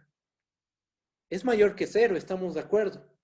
Porque como épsilon está entre 0 y la norma infinito de f, esta diferencia tiene que ser forzosamente mayor que 0. Es más, aquí lo escribimos. Epsilon es mayor que 0 y menor que la norma infinito de f. Restamos epsilon en ambos lados de la desigualdad y ¿qué nos termina quedando? Que 0 es menor a la norma infinito de f menos epsilon. Restamos menos epsilon. ¿Ja? En ambos lados de la desigualdad y nos termina quedando esto. ¿Ok? Bueno, esto lo borro. Ahí está. Borramos esto. Y ahora vamos a usar el hecho de que la f es continua en el punto x0. Por continuidad, por cálculo 1, sabemos que existe una delta mayor que 0, tal que si tomamos un punto x en una vecindad lo suficientemente pequeña, alrededor del punto x0, ahí está, las imágenes deben de quedar por encima de este número positivo. Aquí estamos usando continuidad. Es un teorema de continuidad. Lo que estamos ocupando es un lemita de continuidad. Si tienes una función que es continua en un punto x0, como en nuestro caso, ¿no? Aquí. Y tú tomas una constante, que en este caso es la norma infinito de f menos epsilon, la cual es mayor que 0. Entonces, si tú estás lo suficientemente cerca del punto x0, las imágenes deben de quedar por encima de este número, la norma infinito de f, bueno, en este caso la norma infinito de f menos epsilon. Entonces, estamos ocupando ese lemita de continuidad y tenemos que todos los puntos que quedan en esta vecindad, la que está en azul, todos los puntos que están en esa vecindad tienen imagen mayor a la norma infinito de f menos epsilon. ¿Y eso para qué? Pues chequen. Vamos a acotar por abajo a la integral de a en b del valor absoluto de f a la p. ¿Cómo le hacemos? Bueno, la integral de a en b del valor absoluto de f a la p, esto es mayor o igual, vamos a reducir el intervalo de integración a la integral de x0 menos delta a x0 más delta del valor absoluto de f a la p. ¿Por qué se hace una integral más chiquita? Porque estamos tomando límites de integración más pequeños, ¿no? El intervalo x0 menos delta, x0 más delta, está contenido en el intervalo a, b. Como estamos reduciendo el intervalo y la función es positiva, bueno, no negativa, la integral se hace más pequeña. Ajá. Y el valor absoluto de f a la p, por lo que tenemos aquí arriba, debe de ser mayor o igual que la norma infinito de f menos epsilon a la p.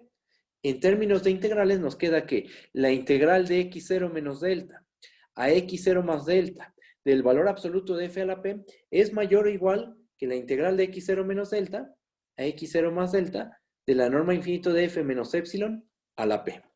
Lo que hicimos fue esto.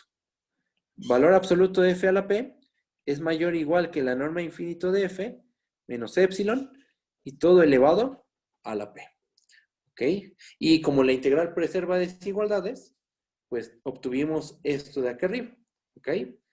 Y ahora, ¿qué más? Pues lo que está dentro de la última desigualdad es constante. ¿Cuánto vale entonces esta integral? La última. Lo último de todas estas desigualdades, lo último que obtuvimos es la constante por la longitud del intervalo. ¿Cuánto mide este intervalo? El que está en azul. El intervalo x0 menos delta, x0 más delta. La longitud de ese intervalo es 2 delta. Ajá. ¿Y cuánto vale la constante? Pues es norma infinito de f menos epsilon elevado a la p.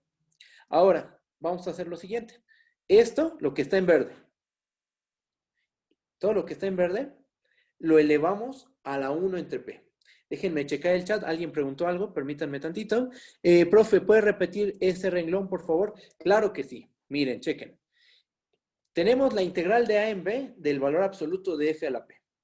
Si reducimos el intervalo de integración, como la función que se está integrando es no negativa, si reducimos el intervalo de integración, estamos reduciendo el área bajo la curva. Vean el dibujo. Vean el dibujito que tenemos aquí. Fíjense en esta área. La área que queda, esta área, miren, chequen. Esta de aquí. Esa área es menor o igual que esta área que tenemos aquí. Toda esta. Ajá. Formalmente, ¿qué se tiene?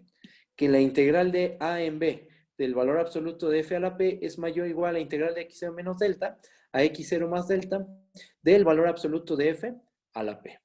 Ahora, ¿cómo tomamos esta delta? La delta no es cualquier número positivo, es aquel número positivo delta, tal que si tú tomas un punto x en el intervalo x0 menos delta, x0 más delta, o sea, cuál sea el punto x que tomes en este intervalo, f de x es mayor a la norma infinito de f menos epsilon. Ajá. Y entonces, ¿qué estamos diciendo aquí? Que la función f es mayor que esta constante. Esta constante es positiva, ¿no? Esta función constante, la norma infinito de f menos epsilon, es menor que la función f de x. Y eso es porque para cada x en este intervalo se satisface esta desigualdad. Elevamos a la p y nos queda esto. Esto que estoy marcando. Valor absoluto de f a la p es mayor o igual a la norma infinito de f menos epsilon a la p. La integral preserva desigualdades. Esta función, valor absoluto de f a la p, es mayor o igual que esta función constante. Entonces nos queda que la integral de x0 menos delta a x0 más delta del valor absoluto de f a la p es mayor o igual que la integral de x0 menos delta a x0 más delta de la norma infinito de f menos epsilon a la p. La integral preserva desigualdades. Pero lo último que nos queda es una constante, una función constante. ¿Cuánto vale la integral de una constante? Es la constante por la longitud del intervalo. La longitud del intervalo es 2 delta. Y es algo que es muy fácil de calcular. x0 más delta menos x0 menos delta. Nada más hacemos la cuenta y nos termina quedando que esto es 2 delta. Se nos cancelan las x0, ¿no? Porque hay una x0 con signo positivo, una x0 con signo negativo, la delta que tiene el signo menos con el menos que está afuera, se hace positivo y nos termina quedando 2 delta, ¿ok? Entonces es la longitud del intervalo por la constante. ¿Y qué tenemos? Tenemos una cota por abajo para esta integral. Pero si elevamos a la 1 entre p, aquí aparece hasta abajito de mi pantalla, si elevamos a la 1 entre p, ¿qué nos termina quedando? Bajo tantito. Nos termina quedando que la integral de a en b del valor absoluto de f a la p, todo elevado a la 1 entre p, es mayor o igual que la norma infinito de f menos epsilon, y todo multiplicado por 2 delta elevado a la 1 entre p. A 2 delta lo elevamos a la 1 entre p, a la norma infinito de f menos epsilon a la p lo elevamos a la 1 entre p, pero en este caso las p se cancelan, ¿no? Porque es 1 entre p multiplicado por p, se hace un 1. Por eso es que aquí ahí no aparece nada. ¿Y qué terminamos obteniendo? Una cota por abajo para la norma p de f. Tenemos que la norma p de f es mayor o igual que este número. Norma infinito de f menos epsilon por 2 delta a la 1 entre p. ¿Ok? Y entonces a esta desigualdad le llamamos gato, ¿no? Y hace rato a la desigualdad pasada, a la cota por arriba, le llamamos asterisco. Vamos a juntar esas dos cotas, la cota por abajo y la cota por arriba, ¿y qué nos termina quedando? Nos termina quedando esto. Y esto es válido para cada p que pertenece en 1, infinito. Aquí recuerden que la epsilon es un número arbitrario entre 0 y la norma infinito de f. ¿Ah? Recuerden eso. Ahora, cálculo 1. Por cálculo 1, ¿qué sabemos nosotros? Por cálculo 1, sabemos que el límite cuando p tiene infinito de 2 delta elevado a la 1 entre p, eso tiende a 1. Y el límite cuando p tiene infinito de b menos a la 1 entre p también tiende a 1. ¿Ok? Esto lo sabemos por cálculo 1, por límite de funciones, cuando tienden a infinito. ¿Ok? Y ahora, el límite de funciones preserva desigualdades, ¿no? Por ejemplo, si tenemos aquí, voy a poner un cuadrito. Si tenemos que h es menor o igual a g, ¿qué pasa cuando tomamos el límite? El límite preserva esta desigualdad. Desigualdades no estrictas. Ajá. Si h es menor o igual a g, el límite de h es menor o igual al límite de g. Entonces vamos a ocupar eso. El límite preserva desigualdades. Tomamos el límite al lado izquierdo de la desigualdad que está en el círculo café. Tomamos el límite a lo del medio y el límite a lo que está en el lado derecho, ¿no? De la desigualdad. ¿Y qué nos termina quedando? Tomamos límite cuando p tiene infinito y nos queda norma infinito de f menos épsilon menor o igual al límite cuando p tiene infinito de la norma p de f menor o igual a norma infinito de f. ¿Ok? Y llegamos a eso. Y uno podría pensar, pero eso no prueba, ahí no aplicamos teorema del sándwich. Y efectivamente, no se aplicó el teorema del sándwich.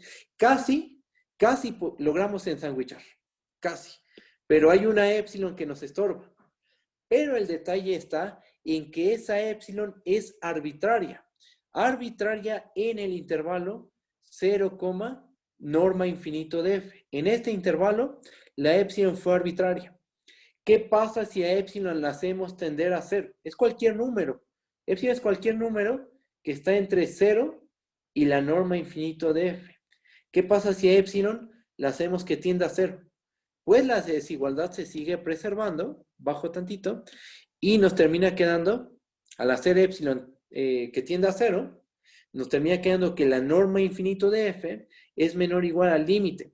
Cuando p tiene infinito de la norma p de f, y eso a su vez es menor o igual a la norma infinito de f. Pero ahora sí quedó ensanguichado.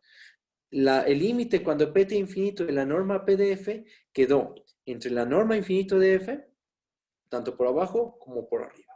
Conclusión, el límite cuando p tiene infinito de la norma p de f es la norma infinito de f. Y se acaba la prueba. Al final, norma p de f es un número. Ya que fijas a p, norma p de f es un número. Norma infinito de f también es un número. Ajá. Pero ya cuando p la piensas como una variable, pues norma p de f es una función que depende de la p. Ajá. Y bueno, ahí está la prueba. A ver, déjenme ver el chat. Profe, y de ahí se pueden obtener las demás normas. Digamos, aquí lo que estamos probando es que cuando p tiene infinito, la norma p de f se aproxima a la norma infinito. Ajá. O sea, tienes tu norma p, a p la haces crecer y te aproximas a la norma infinito, tanto como quieras. Ajá. Las otras normas es que no solo hay normas p y normas infinito. Hay otro tipo de normas que bueno, se tendrían que estudiar por aparte, ¿no? Al final se prueba que todas son equivalentes, pero bueno, eso ya es de análisis. Ajá. Eso es otra cosa. Pero al principio lo que está diciendo esto es que P la haces crecer, tanto como quieras, P la haces tender a infinito, y la norma P se aproxima a la norma infinito de la función. ¿Ok? Hasta ahí. Eso es lo que dice nada más. ¿Hay otras normas? Sí, hay otro tipo de normas, pero eso no lo estamos viendo aquí. ¿Va? ¿Por qué? ¿Por qué P está de 1 a infinito? Porque, bueno, esto en cálculo 3 es una norma. Una norma como las de geometría analítica. ¿Qué es lo que hace una norma? En geometría analítica, lo que hace es medir el tamaño de los vectores, ¿no? Tú tienes un vector x, y, por ejemplo, en R2, ¿y cómo le calculas su norma? Pues toma la raíz de x cuadrada más y cuadrada. Ocurre que el concepto de norma no solo se estudia en R2 o R3, lo puedes estudiar en unos espacios más generales, a los cuales se les llama espacios vectoriales. Ajá. En un espacio vectorial tú puedes definir una norma. Debe cumplir ciertas características y justo ahí está el detalle. Si la P uno quisiera moverla de 0 a 1, ocurre que, por ejemplo, con la regla de correspondencia que definimos aquí arriba, voy a subir tantito. ¿Está? Si la P la pensamos de 0 a 1, no cumple los axiomas para hacer norma. ¿Qué cumplió una norma en geometría analítica? Que es mayor o igual que 0, que es igual a 0 si solo si es el vector 0, que saca los escalares y desigualdad del triángulo. Pues ocurre que cuando P está entre 0 y 1, esta cosa le falla la desigualdad del triángulo, justamente. Entonces, por eso es que P no se considera de 0 a 1. Es un detalle, bueno, que ya después se entiende, ¿no? Ahorita, pues sí, uno queda esa duda, ¿no? ¿Por qué la P tiene que ser mayor que 1? Bueno, es un detalle más bien de algo más avanzado. ¿Va? ¿Vale? ¿No? ¿De qué? Vale, vale. Bajo tantito. Bajamos. ¿Y qué más? Bajo, bajo. Ah, y ahora, en la tarea dice que no está suponiendo la existencia del límite cuando P tiene infinito en la norma PDF. No se está suponiendo esa existencia. Y se puede probar, o sea, se puede probar el resultado, así como viene en la tarea. Se puede probar el mismo resultado sin suponer que este límite existe. Pero para ello, y aquí está el detalle, se requiere del concepto de límite inferior y límite superior. Límite inferior y límite superior, por ejemplo, si agarran el Barclay, lo estudian el tema de sucesiones y fácilmente se extiende a funciones definidas en un intervalo. Ajá. Esto se estudia en sucesiones, pero ocurre que en los cursos clásicos de cálculo, cálculo 1, cálculo 2, 3 y 4, no se introduce el concepto de límite inferior y límite superior. Ese sería el detalle. Ese sería el detalle para con el detalle por el cual no podrían concluir este ejercicio, posiblemente. Si conocen límite inferior y límite superior, es un hecho que lo pueden resolver el ejercicio 5 sin suponer que existe el límite cuando P tiene infinito de la norma PDF. Pero bueno, ese ejercicio es un hecho que no va a venir en el examen. Es un hecho por este detallito que encontré. ¿Vale? Entonces, este es un hecho que no vendría en el examen, este no. Y vamos a hacer más ejercicios, ¿va? Tenemos 9 minutos. Voy a bajar tantito.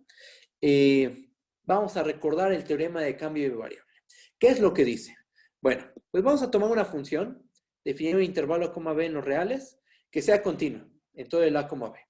Vamos a tomar una función phi, que está definida en el C, D en los reales, que es derivable en el C, D, con derivada continua, y que su imagen está contenida en el intervalo A, B.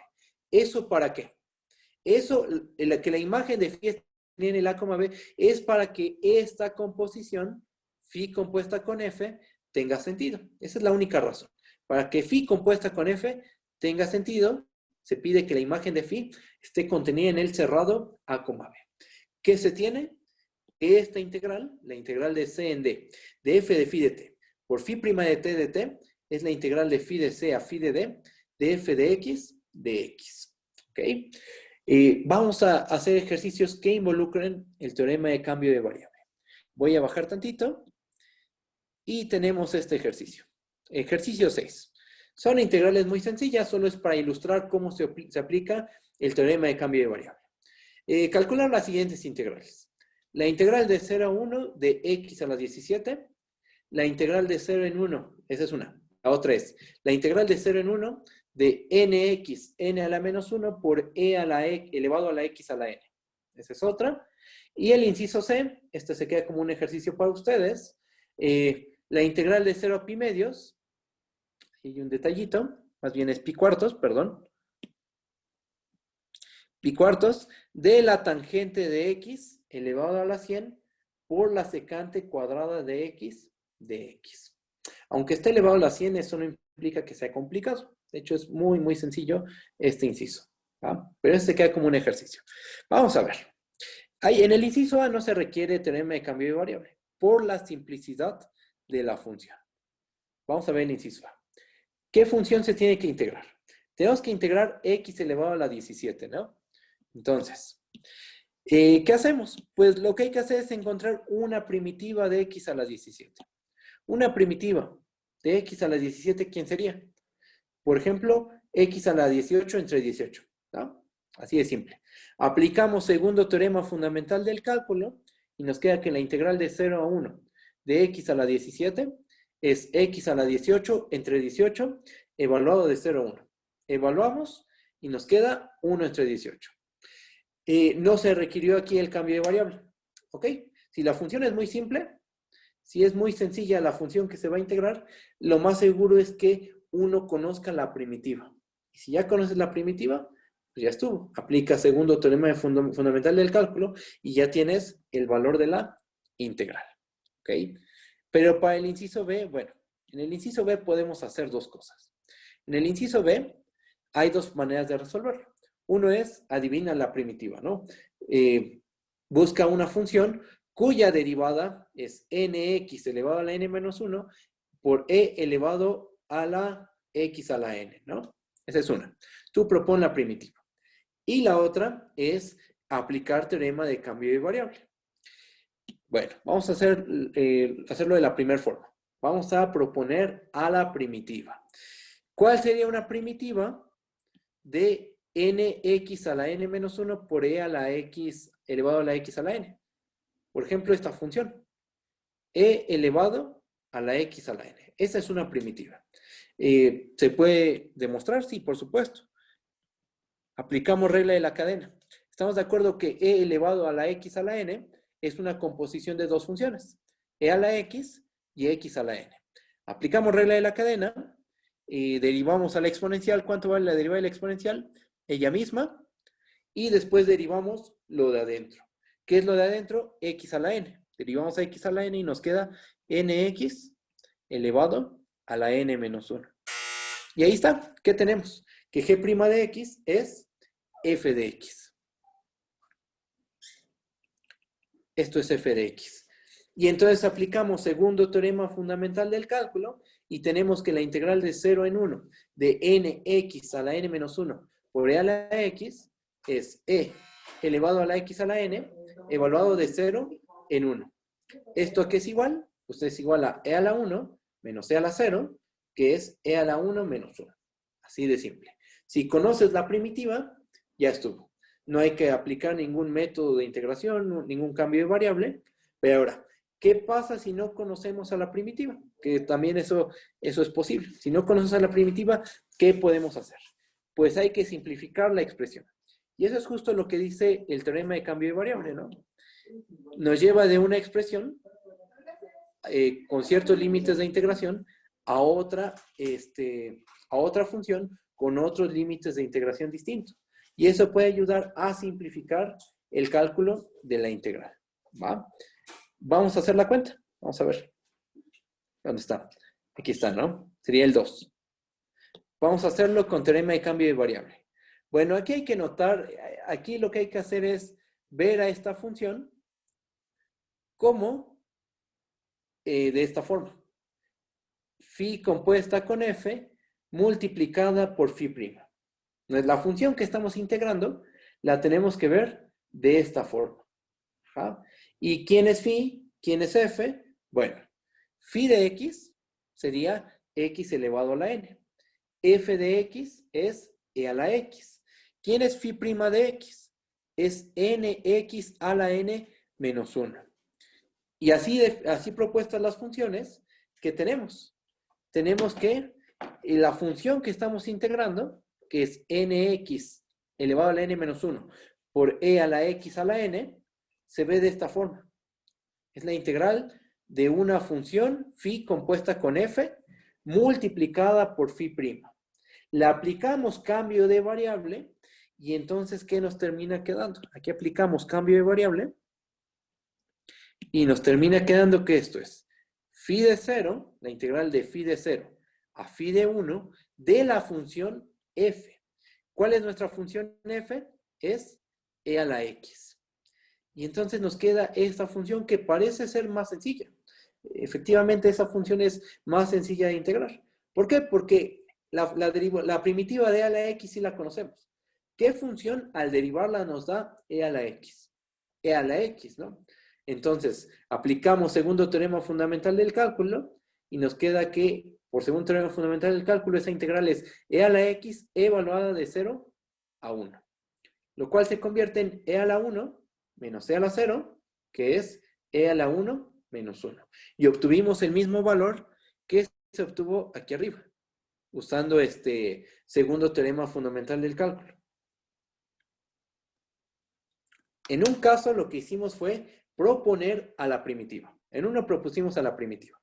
En el otro caso, aplicamos teorema de cambio de variable. Ajá. Y obtuvimos el mismo valor. Eso está bien, ¿no?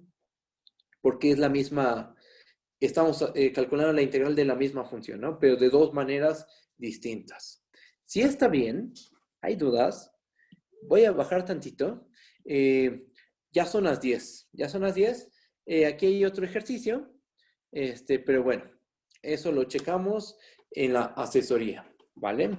O lo que quieran checar, o sea, lo que quieran checar. Todas estas notas las voy a mandar, es un hecho. Voy a mandar todo esto, lo voy a poner en las notas.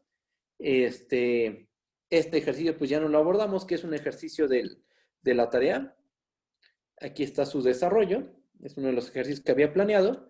¿Y qué más? Aquí tengo, hay un teoremita. Un teoremita, chequenlo, también este teorema es importante.